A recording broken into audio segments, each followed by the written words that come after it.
Hey, it's Coach Chris. I know you're itching to crush your endurance goals in 2026, whether you're a triathlete or a runner. We have limited spots available for one-on-one coaching, where you'll get a fully personalized training plan, metabolic testing, and direct support from our expert coaching team. What's new this year is the launch of our racing and development teams, built for competitive triathletes who want expert strategy, coaching, and support to qualify for worlds, land on the podium, and race faster than ever. So join us for our open house on Monday, November 3rd at 6 p.m. Eastern Time to get the inside scoop on the selection and application process and coaching perks. Register today and take the next step towards your fastest season yet. Check out the link in the show notes. Let's get to the show. Hey, y'all, and welcome back to the Find Your Edge podcast, Halloween edition. We are sharing some strategies to help you enjoy the holiday treats without overindulging and derailing your health and fitness goals. So I'm going to give you some tips and tricks as we come into this holiday season. Don't forget to head on over to theenduranceedge.com/Halloween and grab some healthy holiday treats as well as some mocktail recipes. So first and foremost, we want to make sure that you are planning for your protein.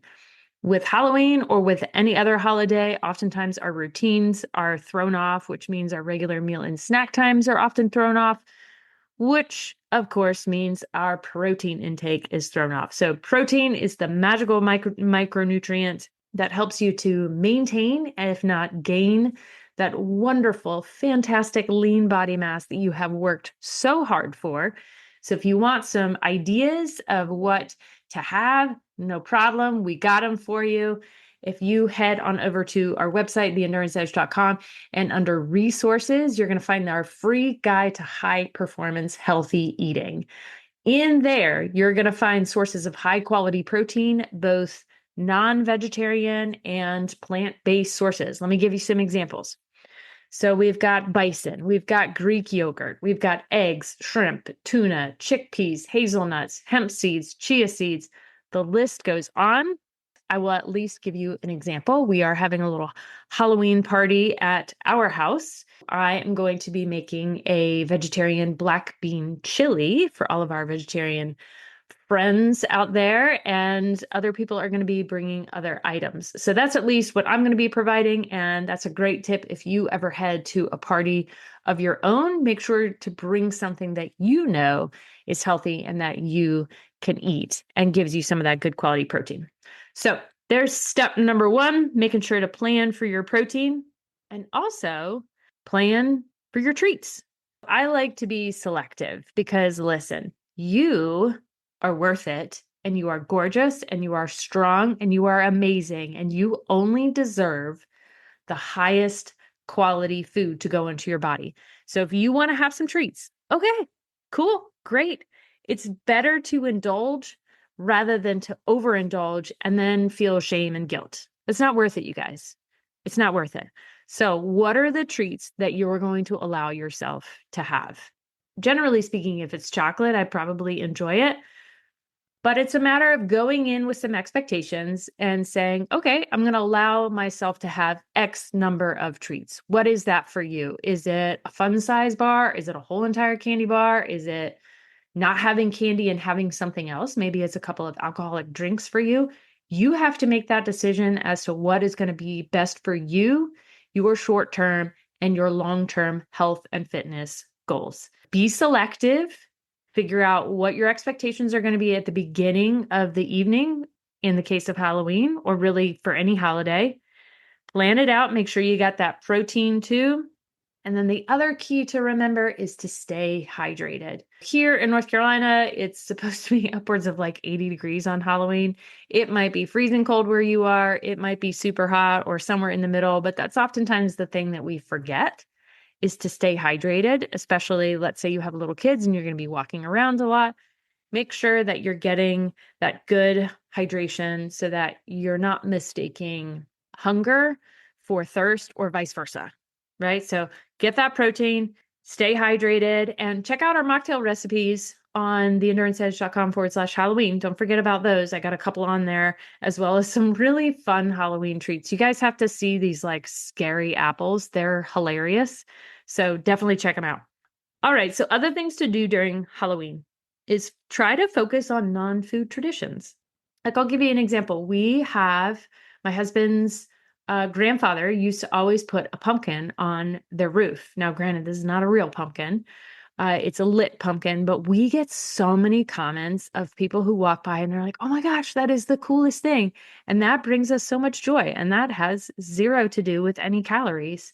So if there are general non-food traditions, maybe it's decorating for you, maybe it's pumpkin carving, maybe it's walking around the neighborhood and looking at all the different lights, or going to a specific park or doing some sort of a trunk or treat or whatever it is, try to focus on the non-food traditions. A lot of the point of these holidays is to really enjoy time with friends and family and having some fun, right? And enjoying the experience so that you can connect with others and also enjoy a few treats along the way. So, another thing that you may be thinking about when it comes to Halloween is, well, what about the kids? What about giving out candy? And then I'm going to have all this leftover candy, and then I'm at risk of eating it. So there's a couple of things that you can try. I encourage you to check out the Teal Pumpkin Project. And yes, that is the color teal. And it's the Teal Pumpkin Project. It is brought to you by the Food Allergy Research and Education.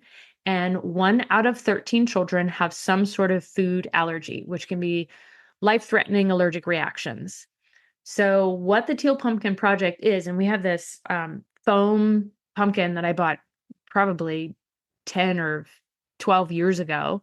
And I had the kids paint it with teal paint, and then we decorated it with glitter, which made a ridiculous mess, but it was a lot of fun. And I remember it every time I bring that out. So if you have a teal pumpkin, either like a sign or an actual teal pumpkin, that is an indicator. You can also put your address if you want on the Teal Pumpkin Project's website that you have something that is food allergy friendly. So, for example, on their website, they have different signs that you can print off in multiple languages.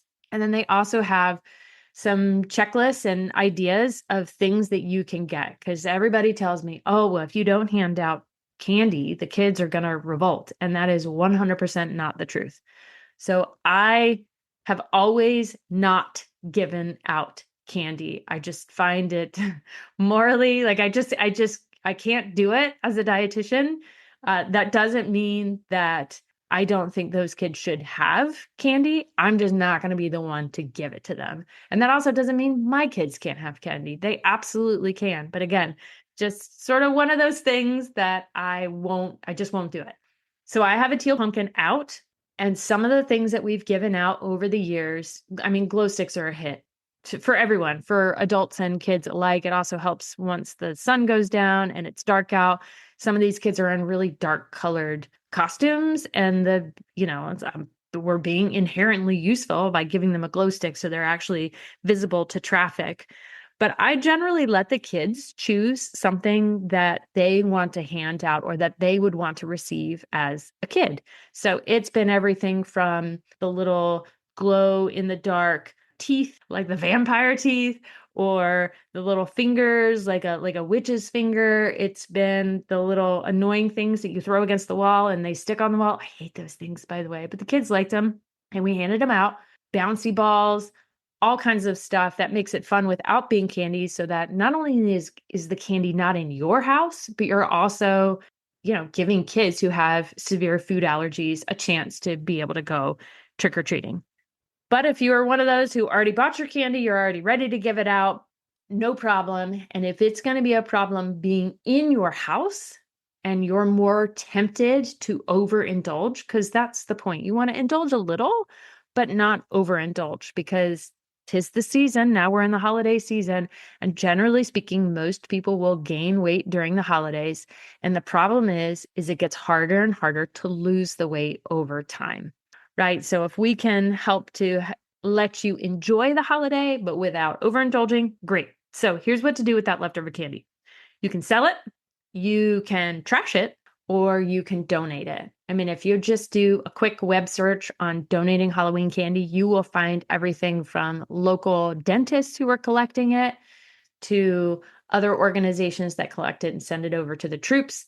I, again, am one that I would prefer to toss it or maybe give it to my neighbor because I don't think it belongs in anybody's body. Because again, you guys are amazing human beings who have a lot to accomplish on this planet and a lot to give each other. And I want you to be as healthy as possible. But that's your choice.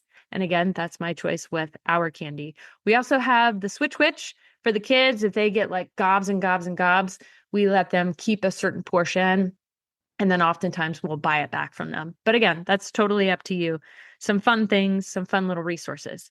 So hopefully these give you a couple of different tips so that your Halloween can be fun, can be about connecting with others, enjoying a few treats along the way, but not overindulging so that you can stay on track for your short-term and long-term health and wellness goals.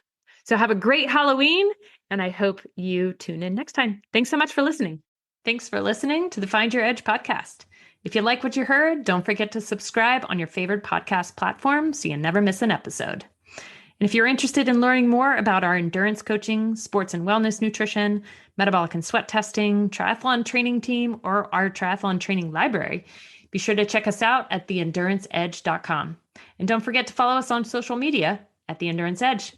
Thanks again, and we'll catch you next time.